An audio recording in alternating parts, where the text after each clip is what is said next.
এত ঠান্ডা ছিল যে ঘর থেকে বেরোনোই মুশকিল হয়ে গিয়েছিল, আর বাচ্চারা স্কুল যেতে ভয় পাচ্ছিল। কিন্তু স্কুল না যাওয়ার কারণ শুধু ঠান্ডা ছিল না, বাচ্চারা ক্লাস টিচার সীমা ম্যাডামকে খুব ভয় পেত। একদিন আগে স্কুলে কিছু এরকম হয়েছিল। সবাই হোমওয়ার্ক করেছে? হ্যাঁ ম্যাডাম, করেছি। ঠিক আছে, আমি সবার এক এক করে চেক করব, আর ভুল পেলে শাস্তি পাবে। এটা সীমা ম্যাডামের দ্বিতীয় ক্লাস ছিল।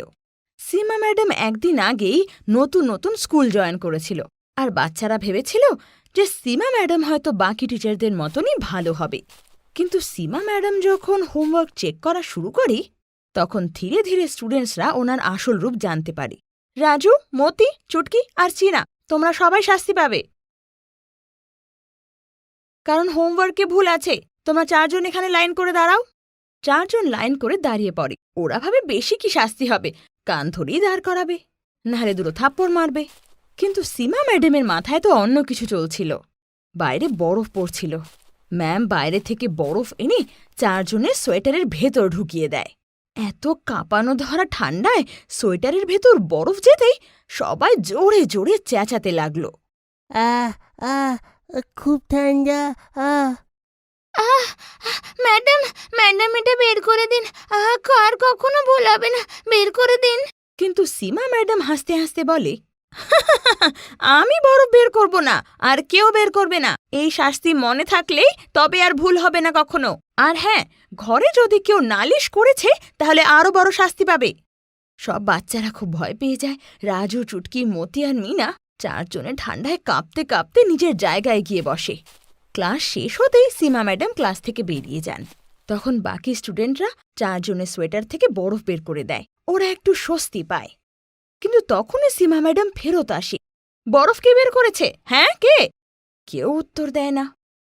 আমার মানা করা সত্ত্বেও সোয়েটার থেকে বরফ বের করা হয়েছে। তোমরা এবার সবাই শাস্তি পাবে, সবাই পাবে। এবার সীমা ম্যাডাম বাইরে থেকে বরফ এনে সবার সোয়েটারে বরফ ভরে দেয়। আর বিকেলবেলায় বাড়ি ফিরতে ফিরতে সবারই ঠান্ডা লেগে যায়। রাজুর মা সুনিতা ওকে বলে, কি হয়েছে বাবা? সকালবেলায় তো ঠিক ছিলি, এখন হঠাৎ ঠান্ডা লাগলো কি করে? রাজু মাকে সব সত্যি কথা বলতে যাবেই তখনই ওর সীমা ম্যাডামের কথা মনে পড়ে। আর হ্যাঁ, এই কথা যদি ঘরে কেউ নালিশ করেছে তাহলে আরও বেশি শাস্তি পাবে। এটা ভেবে রাজু ভয় পেয়ে কিচ্ছু বলে না। মা, বাইরে খুব ঠান্ডা আছে না, আবার বরফও পড়ছে বাইরে, তাই ঠান্ডা লেগে গেছে। আমি কাল স্কুলে যাব না। যাবি না? কেন বাবা? একটু ঠান্ডাই তো লেগেছে। না মা, সর্দি ঠিক হওয়ার পরেই স্কুলে যাব। না বাবা, এক্সাম তো সামনে, যেতে তো হবেই। সুনিতা রাজুর কথা শোনে না। ও ভাবে রাজু তো ছোট, তাই বাহানা করছে। পরের দিন রাজু স্কুলে যায়। বাকি বাচ্চারাও স্কুলে আসে। সবাই সীমা ম্যাডামের ভয়ে ছিল। আজকেও সীমা ম্যাডাম আসবে আর কিছু না কিছু করাবে। আমার তো খুব ভয় করছে, কে জানে কি হবে। কিছুক্ষণ পর সীমা ম্যাডাম ঘরে এসে ক্লাসে বলে, শোনো, আজ আমার পড়াতে ইচ্ছে করছে না, আমি আরাম করব। রাজু, চুটকি, এখানে এসে আমার পা টিপে দাও। সীমা ম্যাডাম চেয়ারে বসে যায়, আর রাজু, চুটকি ওর পা টিপতে লাগে। কি হলো, গায়ে জোর নেই নাকি? ম্যাডাম আছো? আমার খুব খিদে পেয়েছে। টিফিন এনেছিস তো তোরা? হ্যাঁ ম্যাডাম, এনেছি।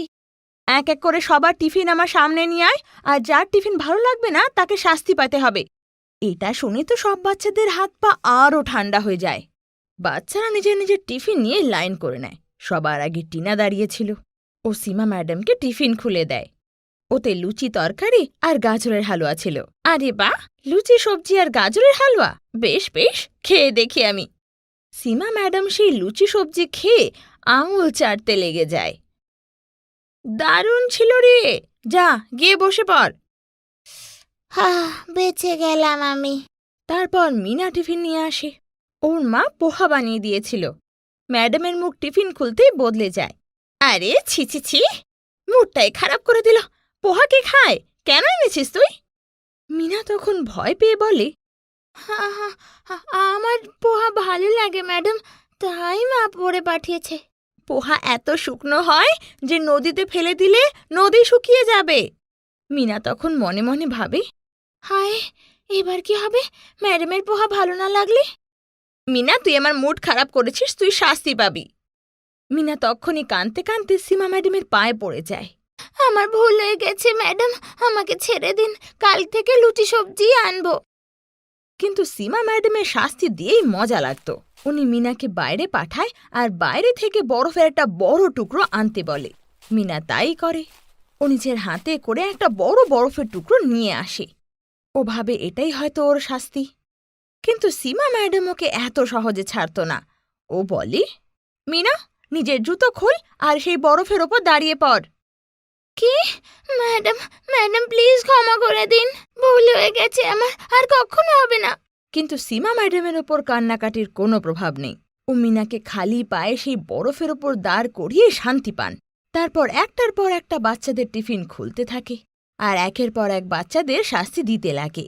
শেষমেশ সীমা ম্যাডাম রাজু আর চুটকিরও খাবার খেয়ে নেয়। এবারও ওদের খাবার পছন্দ না হওয়ায় ওদেরও খালি পায়ে বরফের ওপর দাঁড় করায়। খালি পায়ে তো দাঁড় করাই, তার ওপর লাঠি দিয়েও খুব মারে। খারাপ খাবার আনিস, হ্যাঁ, লজ্জা করে না? এত ঠান্ডায় খালি পায়ে বরফের উপর দাঁড়ানোই তো কঠোর ছিল, তার ওপর আবার লাঠির ঘা। বেচারা বাচ্চাগুলো কি করেই বা সহ্য করত। মিনা অজ্ঞান হয়ে মাটিতে পড়ে যায়। ওকে ঘরে পাঠিয়ে দেওয়া হয়। ওর মা বাবারাও ভাবে যে বেশি ঠান্ডার কারণে মেয়ে হয়তো অসুস্থ হয়েছে। কিন্তু মিনাও নিজের মা বাবাকে সত্যি কথা বলল না। ও সব লুকিয়ে নিল। এতে সীমা ম্যাডাম আরও ছাড় পেয়ে গেল। আর রোজ রোজ বাচ্চাদের ওপর অত্যাচার শুরু হলো। কখনো ঠান্ডায় বাচ্চাদের ওপর ঠান্ডার জল ছেটাত বা কখনো ঠান্ডায় পাখা চালিয়ে দিত। এতে সব বাচ্চারা খুব অসুবিধায় পড়ে। এভাবেই 1 মাস কেটে যায়। স্কুলের প্রিন্সিপালও কিচ্ছু জানতে পারে না। 1 মাস ধরে এইসব সহ্য করতে করতে বাচ্চারা অধৈর্য হয়ে ওঠে। আমাদের কিছু করতে হবে, এইসব কতদিন চলবে? কিন্তু আমরা কি করব রাজু? উনি তো খুব চালাক। বাইরে যদি কিছু বলিও কে বিশ্বাস করবে আমাদের? হ্যাঁ, আর মা বাবা ভাববে আমরা স্কুলে না যাওয়ার জন্য মিথ্যে কথা বলছি। হ্যাঁ, এইটা ঠিক বললে, বুদ্ধি লাগাতে হবে। রাজু ঘরে চলে যায় আর সেদিনই বিদেশ থেকে ওর কাকা ফিরে আসে। উনি রাজুকে একটা পেন দেয়। এ কি কাকু, আপনি বিদেশ থেকে আমার জন্য শুধু পেন আনলেন? এইটা সাধারণ পেন নয় বাবা, এই দেখো, এর মধ্যে ক্যামেরা আছে, লেখার সঙ্গে সঙ্গে সবকিছু রেকর্ডও হবে। আর এটা শুনতেই রাজুর মাথায় বুদ্ধি খেলে যায়। পরের দিনও নিজের সাথে সেই পেনটা নিয়ে নেয় আর নিজের পকেটে রেখে নেয়। পেনের ওপরের দিকটা বাইরের দিকে রাখা ছিল আর সেখানে ক্যামেরা ছিল। আরশি ও সীমা ম্যাডাম সবাইকে খুব বকছিল আর শেষে রোজকার মতো সবাইকে শাস্তি দিচ্ছিল। কিন্তু আজকে তো সব থেকে বেশি করল। সব বাচ্চাদের বরফে বাইরে বের করে বরফে শুইয়ে দেয়। কিছুক্ষণ পর স্টুডেন্ট ফিরে এসে সবাই কাঁচতে আর হাঁচতে লাগে। আর কয়েকজন তো অজ্ঞান হয়ে যায়। প্রিন্সিপাল দৌড়ে আসে আর ওদের হাসপাতালে নিয়ে যায়। সবার মা বাবাও হাসপাতালে চলে আসে। কিন্তু এইসব হলো কি করে? হ্যাঁ, সবাই একসাথে অসুস্থ হলো কি করে? সীমা ম্যাডাম পাশে দাঁড়িয়ে হাসছিল। তখনই রাজু বলে, এইসব সীমা ম্যাডামের জন্যে হয়েছে। কি? আমার কারণে? কিসব বাজে কথা বলছিস? জানিস না তোদের কত ভালোবাসি? মিথ্যে, সব মিথ্যে, এই দেখুন। রাজু সেই পেন বের করে মোবাইলের সাথে কানেক্ট করে সবাইকে ভিডিও দেখায়। সীমা ম্যাডামের অবস্থা খারাপ হয়ে যায়। এত ঠান্ডাতেও তার ঘাম ছুটে যায়। আর প্যারেন্টসরা সীমা ম্যাডামের উপর খুব রাগ করে। ওনাকে খুব বকাবকির পর পুলিশকে ডেকে পুলিশের হাতে অ্যারেস্ট করে দেওয়া হয়। সীমাকে ডাক্তার চেকআপের পর বলে যে ওর একটা মেন্টাল ডিসঅর্ডার আছে। বাচ্চাদের উপর টর্চার করে ওর ভালো লাগে। কোর্ট ওকে 20 বছরের সাজা শোনায় এবং সিদ্ধান্ত নেয় যেন 20 বছরের পরেও কোনো বিদ্যালয়ে সে চাকরি না করতে পারে। এভাবেই রাজুর বুদ্ধিমত্তার কারণে অনেক বাচ্চার প্রাণ বেঁচে যায় আর সীমা জেলে পচতে লাগে। কম্পন দেওয়া ঠান্ডায় হাত ধোয়াটাই মুশকিল হয়ে গিয়েছিল। কিছুক্ষণ কলের জল খোলা রাখলেই তো জল বরফ হয়ে যেত। এমনই সময় ঘরের বড় বৌমার পেটে খুব ব্যথা হতে লাগে। হে ভগবান, এখনই পেটটা খারাপ হতে হতো। এই ঠান্ডায় এখন বাথরুম যেতে হবে। শীতল বিছানা থেকে নামতে চাইছিল না, কিন্তু প্রকৃতির ডাক এলে কে কার সাধ্য আছে আটকায়। তাই শীতলকেও বেরোতে হয়। ঠান্ডায় কাঁপতে কাঁপতে শীতল বাথরুমে যায়, কিন্তু দেখে যে বাথরুমের দরজা ভেতর থেকে বন্ধ। এই সময় আবার বাথরুমে কে আছে ভেতরে? ভেতর থেকে স্বপ্নার আওয়াজ আসে, আমি দিদি। আরে আমি কে, নামটা বলো। আমি দিদি স্বপ্না, খুব জোরে পেয়েছিল। একদিনে কতবার লাগে তোমার, তাড়াতাড়ি বেরো। হ্যাঁ, বেরোয় কি করে দিদি, এই জল তো জমের বরফ হয়েছে, আমি ধুবো কি করে? তুমি একটু বরফটা গলানোর ব্যবস্থা করো না। ধাত্তেরিকা, এখন এইসব করতে হবে আমায়। শীতল তখন গায়ে একটা চাদর মেলে বেরিয়ে যায়। বাইরে বেশ কনকনে ঠান্ডা হাওয়া চলছিল, ঠান্ডায় যেন আত্মাও কাঁপছিল। শীতল হাতে মশাল নিয়ে বাথরুমের পাশে চলে যায়।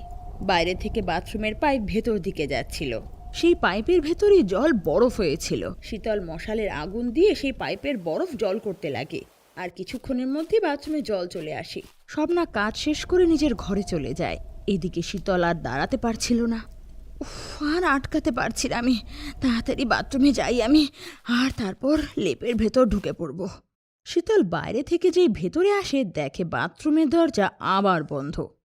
আরে এবার কে ভেতরে? আমি সুমন দিদি, 10টা মিনিট দাঁড়িয়ে যাও, কেন জানি না বিকেলবেলা ফুচকা খেয়ে নিলাম। শীতলকে আবার দাঁড়াতে হলো, আর আবার মশাল দিয়ে বরফ জল করতে হলো। এভাবে এক এক করে বাকি যারাও বাথরুমের সামনে চলে আসে। শীতল এবার আটকাতে পারছিল না, তাই বাড়ির বাইরে একটা জায়গায় বাথরুম করে বরফ দিয়ে ঢেকে দেয়।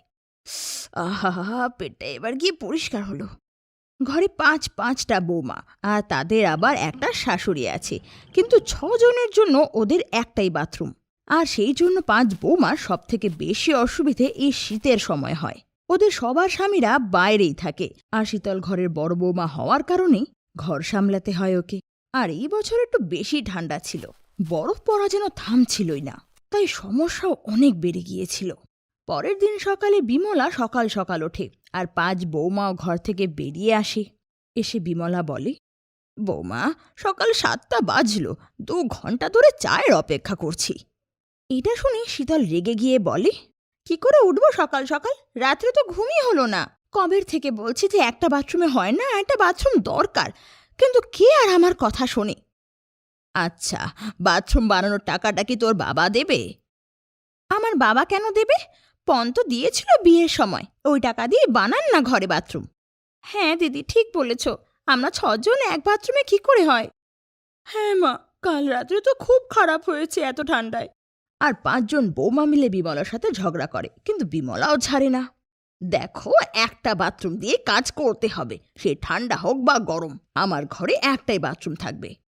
সকাল সকাল ঝগড়ার পর এবার সময় আসে স্নানের। সবাই 2-3 দিন ধরে স্নান করেনি, আর সবাই আজকে গরম জলে স্নান করবে। 5 জন বৌমা এবার গরম জলের জন্য লড়াই করে। আমি সব থেকে বড়, তাই আমার আগে দরকার। না, আমার আগে দরকার। তখন এই বিমলা এসে বলে, আমি হলাম ঘরের মালিক, তাই আমার আগে জল দরকার। এটা বলে বিমলা গরম জল নিয়ে বাথরুমে চলে যায়। আর এভাবেই রোজ বাথরুমের জন্য ঝগড়া চলতে লাগে। শীতল তার স্বামীকে ফোনে সব জানায়। দেখো গো, খুব ঠান্ডা পড়েছে, আর এই ঠান্ডায় বাথরুমের বাইরে কাঁপতে কাঁপতে দাঁড়িয়ে থাকা অসম্ভব। তুমি কিছু একটা করো, আর আরেকটা বাথরুম বানিয়ে দাও। আরেকটা বাথরুম? কিন্তু মা তো এমন কিছু বলেনি, উনি তো একটা বাথরুমে খুশি। খুশি হবে না কেন? উনি তো সবার আগে ঢোকেন, আর আমরা দাঁড়িয়ে থাকি বাইরে, তার উপর আবার ওনার কথা। দেখো শীতল, আমার মায়ের ব্যাপারে উল্টোপাল্টা বলবে না। আমার মা যদি না বলে আরেকটা বাথরুম তৈরি হবে না। শীতলের স্বামী ফোন রেখে দেয়, আর ও কাঁদতে বসে। কোন ঘরে আমাকে বউ করে পাঠালে, আর এই কেমন শাশুড়ি আমার ঘরে? শীতল এদিকে কাঁদছিলই, তখনই হঠাৎ দরজায় কেউ ঠক ঠক করে। বিমলা দরজা খুলে তো দেখে ওর মেয়ে এসেছে শ্বশুরাল থেকে। আরে রত্না, আয় মা, আয় ঘরে আয়। না মা, শ্বশুরবাড়িতে খুব সমস্যা, ওখানে খুব ঠান্ডা, বাথরুমে 1 ফোঁটা জল নেই, তাই এখানে এলাম। খুব ভালো করেছিস মা, এবার মা আর মেয়ে মিলে ঠান্ডাটা মজা করে কাটাবো। হ্যাঁ মা, কিন্তু আগে একটু বাথরুম যাব আমি। রত্না বাথরুমে ঢুকে যায়, কিন্তু 5 বৌমার মাথায় আরেকটা সমস্যা। এবার কি করব? ননদজিও এসে গেল, ও তো বাথরুম থেকে বেরোতেই চায় না। হ্যাঁ, সেটা তো আমিও ভাবছি এখন। না, এভাবে কাজ চলবে না, কিছু একটা তো করতেই হবে আমাদের। শীতল এবার মাথা লাগাতে শুরু করে। ওদিকে রত্না বাথরুম থেকে বেরোচ্ছিলই না। সবাইকেই বাথরুম ইউজ করতে হবে। রত্না 2 মিনিটের জন্য বাথরুম থেকে বেরিয়ে আসতো, আবার 2 মিনিট পর ঢুকে বসত। আর এভাবেই 2-3 দিন কাটে। তারপর বরফ পড়া একটু কমে। শীতল সুমনকে নিয়ে বাজার যাওয়ার নামে একটু ঘর থেকে বেরোয়, আর দোকান থেকে পেট খারাপের ওষুধ নেয়। পেট খারাপের ওষুধ, সেটা নিয়ে কি হবে? দেখ এবার, এই ওষুধে আমাদের নতুন বাথরুম বানিয়ে দেবে। সেটা কি করে? আমার কাছে প্ল্যান আছে। ঘরে এসে শীতল বাকি 4 জনকে বুঝিয়ে দেয় আর খাবারে সেই পেট খারাপের ওষুধ মিশিয়ে দেয়। এই নাও মা, আর ননদ খেয়ে নাও এটা। বৌদি, এটা কি? শুধু ভেন্ডির তরকারি? ভেবেছিলাম মাছ মটন বানাবে তুমি। আরে ননদ, মাছ মটনটা আনবে কে? তুমি নিয়ে এসো, আমি বানিয়ে দিচ্ছি। 3 ডে খেয়ে নাও তুমি, কালকে মটন বানিয়ে দেব। কালকের তো খবর পাওয়া যাবে। বিমলা আর রত্না সেই খাবার খেয়ে রাত্রে শুয়ে পড়ে, কিন্তু কিছুক্ষণ পরে রত্নার পেটে গুড়গুড় শুরু হয়ে যায়। আহ, মা, আমার পেটে ব্যথা করছে। আমার পেটেও তো খুব ব্যথা করছে। আমি আগে যাচ্ছি। না না, আগে আমি যাব, দাঁড়া। না, আমি যাব। রত্না দৌড়ে বাথরুমের দিকে যেতে লাগে। বিমলাও তখন পেছনে দৌড়ে যেতে লাগে, কিন্তু বাথরুম বন্ধ। ভেতরে শীতল চুপচাপ বসেছিল। কে ভেতরে? কে? আরে আমি গো, ননদ। তাড়াতাড়ি বের হও, আমি বাথরুমে যাব। সারাদিন বাথরুমে তো তুমিই ছিলে গো, এবার তো একটু বাথরুমটা আমাদের দাও। আরে বড় বৌমা, তাড়াতাড়ি বেরো, আমারও অবস্থা খারাপ। হ্যাঁ হ্যাঁ, বেরোচ্ছি। কিছুক্ষণ পর শীতল বেরোয় তো মা মেয়ের মধ্যে ঝগড়া শুরু হয়। আমি আগে যাব। না, আমি আগে যাব। এরই মধ্যে স্বপ্না বাথরুমে ঢুকে যায়। তোমরা আগে ডিসাইড করে নাও, তারপর আমি চলে আসব। এভাবেই এক এক করে 5 বৌমা বাথরুমে ঢুকে বসতে লাগে। এদিকে বিমলা রত্না ঠান্ডায় বাইরে দাঁড়িয়ে থাকে, আর শেষমেশ দুজনেই সহ্য করতে পারে না। হে ভগবান, এটা কি হলো? তোমার জন্য হলো এটা। আমি কালকেই বাড়ি চলে যাব। পরের দিন রত্না সত্যি সত্যি চলে যায়। বিমলার এটা খুব খারাপ লাগে। শীতলা তখন বলে, আজ ঘরে যদি একটার জায়গায় 2টো বাথরুম থাকতো তাহলে এই অসুবিধা হতো না। ঠিক বলেছ বৌমা, আমার মেয়ে রাগ করে চলে গেল। 2টো নয়, এই ঘরে 5টা বাথরুম চাই আমার। আর এটা শুনে শীতল আর 5 বৌমার মুখে হাসি ফুটে ওঠে। বিমলা তখনই ফোন করে তার ছেলেদেরকে বাথরুম বানাতে বলে, আর 1 মাসের মধ্যেই 5টা বাথরুম তৈরিও হয়ে যায়। সেদিনের পর থেকে ঠান্ডায় আর বাথরুম নিয়ে কারো সমস্যা হয় না, আর সবাই খুশি খুশি থাকতে লাগে।